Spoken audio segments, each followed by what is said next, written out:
The Young and the Restless spoilers. Nikki's dissatisfaction with Victor had been simmering for years, but what finally pushed her past the point of restraint was not a single betrayal or insult, but the cumulative realization that her marriage had become a cage disguised as a legacy. Every decision Victor made in recent months reinforced the same message: power mattered more than partnership, control more than loyalty, and survival more than love. The distance between them widened quietly, not through shouting matches or public scandals, but through the erosion of trust so complete that even shared memories began to feel like weapons. By the time the word divorce entered their conversations, it no longer carried shock or grief, only inevitability. Nikki understood, however, that leaving Victor did not mean escaping him. Newman Enterprises would never be hers, not in court, not through negotiation, not through morality. Victor would rather burn the empire to the ground than allow Nikki to touch its core. And that knowledge was what transformed heartbreak into something far more dangerous. Nikki did not see herself as a villain when the idea first took shape. She framed it as necessity, as justice long delayed, as the only remaining option in a world where Victor Newman always rewrote the rules to favor himself. The system he had built was impervious to reform, protected by fear, loyalty bought with power, and a family conditioned to orbit him no matter the cost. If Victor remained alive, Newman Enterprises would always belong to him, and by extension, everyone connected to it would remain trapped in his shadow. Nikki's conclusion was chilling in its clarity. Victor was the problem, not merely as a husband, but as a force. Remove him, and the empire could finally breathe. It was not rage that guided her, but a cold conviction that the future required an irreversible act. Nick became central to the plan not because he was the easiest to manipulate, but because he was the most willing to understand.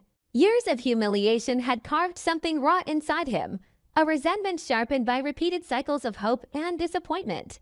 Victor had dangled authority in front of Nick only to snatch it away the moment independence threatened control.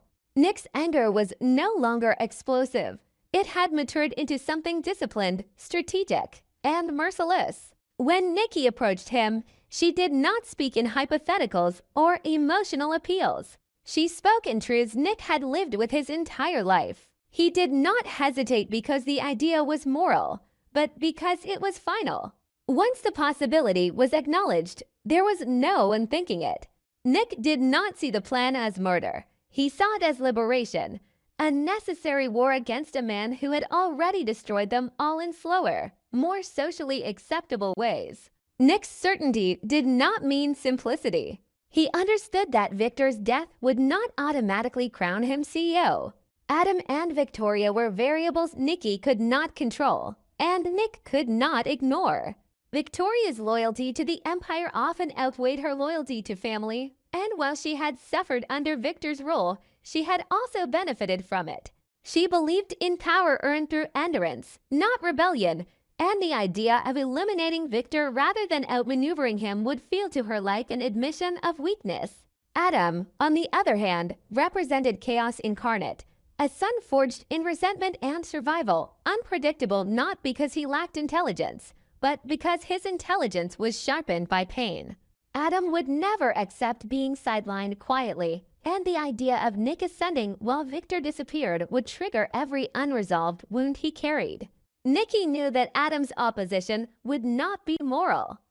It would be personal, and therefore far more dangerous. The plan Nikki and Nick constructed was not impulsive. It relied on patience, misdirection, and the assumption that Victor would never believe his own wife capable of something so final. Nikki's greatest weapon had always been the image Victor had of her: emotional, unstable, dependent. He underestimated her precisely because he believed he had already broken her. Nick's role was to position himself as frustrated but predictable, a son simmering but ultimately obedient, while Nikki quietly moved pieces into place. Every public argument, every near-divorce filing, every reconciliation served as camouflage. To the outside world, this was a marriage disintegrating in familiar patterns. In reality, it was a countdown. What Nikki failed to account for was the one trait Victor Newman had never lost: paranoia sharpened by instinct. Victor did not overhear the plan by accident. He sensed it long before he heard a single word. Power had taught him to listen differently, to recognize shifts in energy rather than content. When he finally did overhear the conversation, what chilled him was not the idea of betrayal, but the precision of it. This was not emotional blackmail or a threat designed to scare him into compliance. This was logistics, timelines, outcomes. Victor understood immediately that Nikki was no longer negotiating. She was erasing him. Victor's response was not rage, but preparation. He did not confront Nikki or Nick because confrontation would confirm their assumptions and accelerate their timeline. Instead, he began laying contingency plans designed not merely to survive, but to punish. Victor understood that the most effective defense was not exposure, but misdirection. He allowed Nikki to believe her plan remained invisible, even as he quietly ensured that any attempt to remove him would collapse inward. Legal structures were reinforced, succession clauses were written, fail-safes installed that ensured Newman Enterprises would never belong to Nick alone. Victor's greatest cruelty was always procedural. He destroyed people not with violence, but with inevitability. At the same time, Victor began repositioning Adam and Victoria, subtly feeding each of them just enough information to awaken suspicion without clarity. He did not need their loyalty, he needed their rivalry. Adam's paranoia was easy to ignite, Victoria's ambition equally so. Victor's genius lay in making his children believe they were acting independently while serving his survival. If Nikki and Nick moved forward, they would not face Victor alone. They would face a fractured battlefield where every ally was also a potential executioner. The tragedy of Nikki's plan was not that it was immoral, but that it underestimated the man it targeted. Victor Newman had built his empire by anticipating betrayal, by assuming that love was conditional and loyalty temporary. Nikki believed she was striking from a place of surprise, but Victor had lived his entire life expecting exactly this moment. The irony was devastating. The woman who believed she was finally reclaiming agency was stepping into a trap designed decades ago, built on Victor's refusal to ever be vulnerable again. As the lines were drawn, the Newman family stood on the edge of a war that would not end cleanly. Nick's certainty hardened into obsession, Nikki's resolve into desperation, while Adam and Victoria circled like predators, uncertain which side would bleed first. Victor, listening from the shadows, did not see himself as the villain of this story. He saw himself as its survivor, and survival, in his world, justified everything. The question was no longer whether Victor would fall, but how much of the Newman family would collapse with him, and whether Nikki's attempt to end his reign would ultimately prove that he had been right all along. That power can only be inherited through destruction. And love is just another currency waiting to be spent.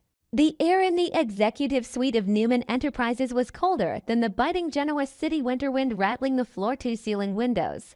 Victor Newman sat behind his desk, the leather creaking as he leaned back, his eyes dark and unreadable. He wasn't looking at the skyline. He was looking at the empty chair where Nikki usually sat during their debriefed chair that had remained vacant for days. Her threat to leave him over his assault on Jabot still echoed in the silence of the ranch. But it wasn't just Nikki. Victor's gaze shifted to the tablet on his desk, displaying a security report on Nick's recent movements. His son wasn't just prioritizing Noah's safety against Matt Clark. He was actively funneling resources away from Newman projects, building a firewall between his family and Victor's empire. They were conspiring, perhaps not yet in a boardroom, but in spirit. They believed the patriarch was losing his grip, that his vendetta against Jack Abbott had blinded him to the crumbling foundation of his own house. Victor reached for the heavy, cream-colored folder that his personal attorney, Michael Baldwin, had reluctantly delivered only an hour ago. He didn't need to read the document again. He had dictated every ruthless syllable. "Let them plan," Victor murmured to the empty room, a ghost of a smile touching his lips. "I am always 3 moves ahead." The summons had been urgent and non-negotiable. An hour later, the main salon of the Newman ranch was filled with a suffocating tension.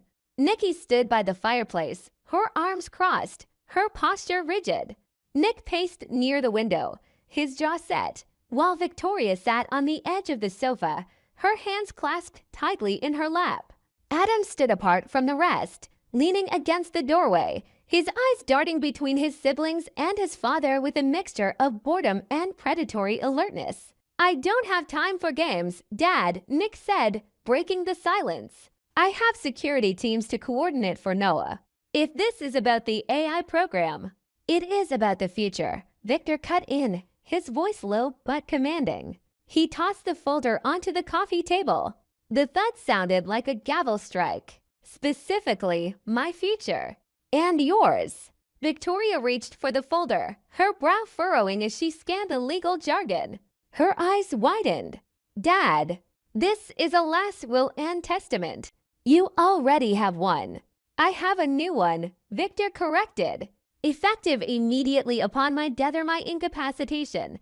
Should your mother's threats of my mental decline gain legal traction." He shot a sharp look at Nikki, who stiffened.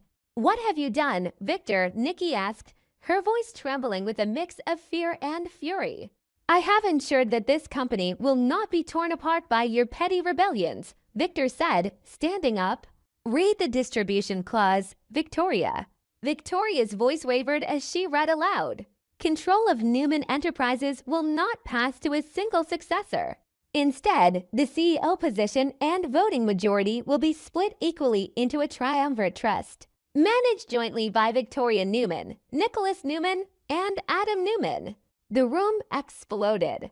"You can't be serious," Nick shouted, stepping forward. "Work with Adam."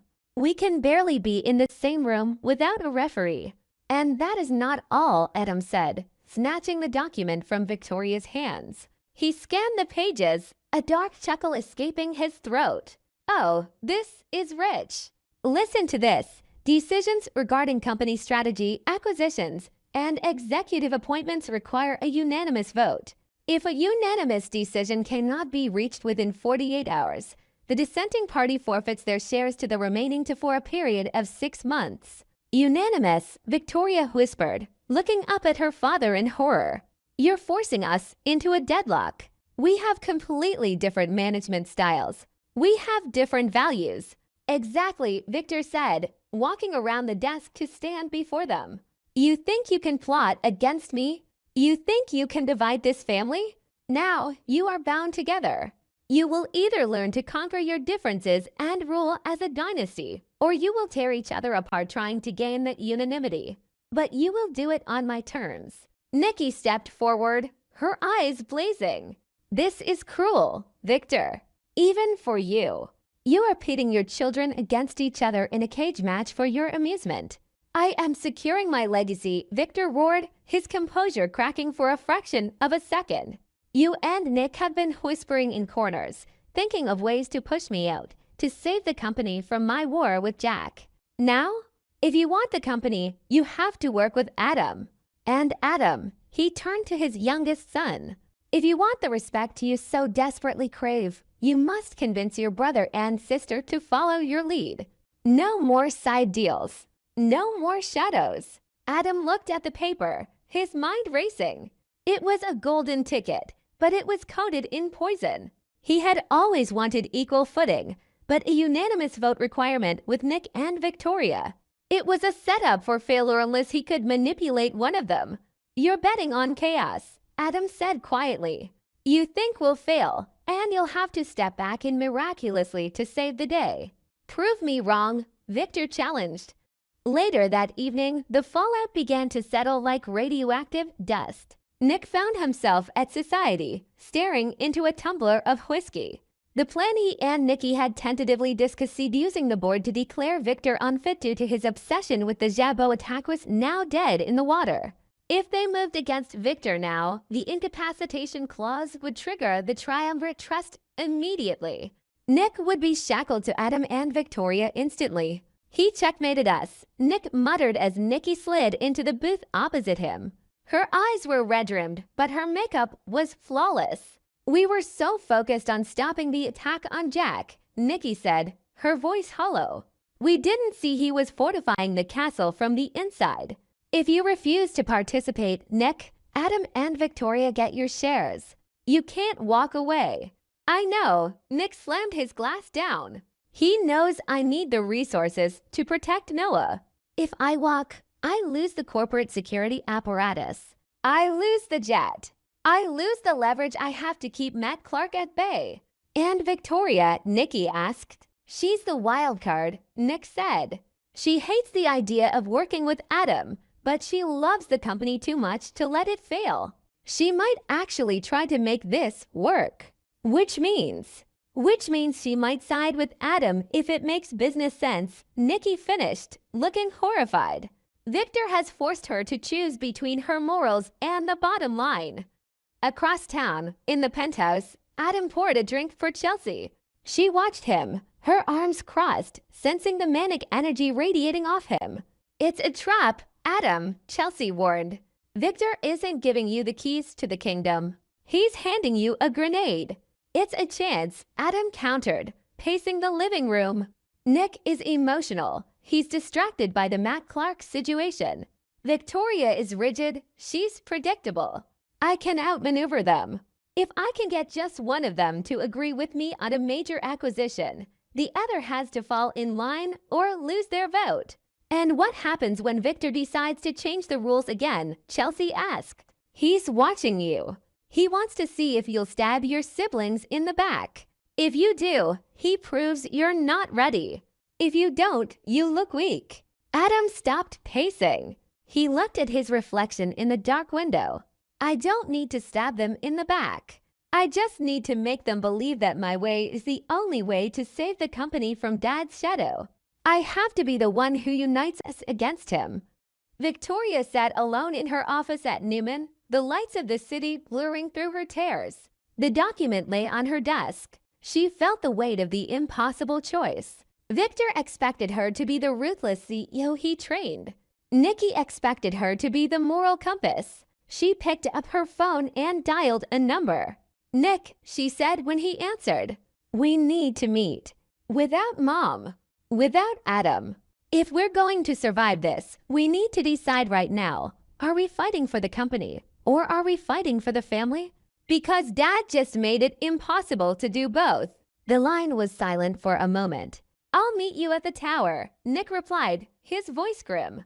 But Victoria, don't think for a second that I'm going to let Adam run this show. I don't intend to, Victoria said, her voice hardening. But if we don't play this perfectly, Dad wins. He wants us to tear each other apart so he can say I told you so. We have to be smarter. As she hung up, she looked at the portrait of Victor hanging on the wall. The eyes seemed to follow her. The game had changed. It wasn't about overthrowing the king anymore. It was about surviving the arena he had built for them. And the first battle of the Newman Civil War had just begun.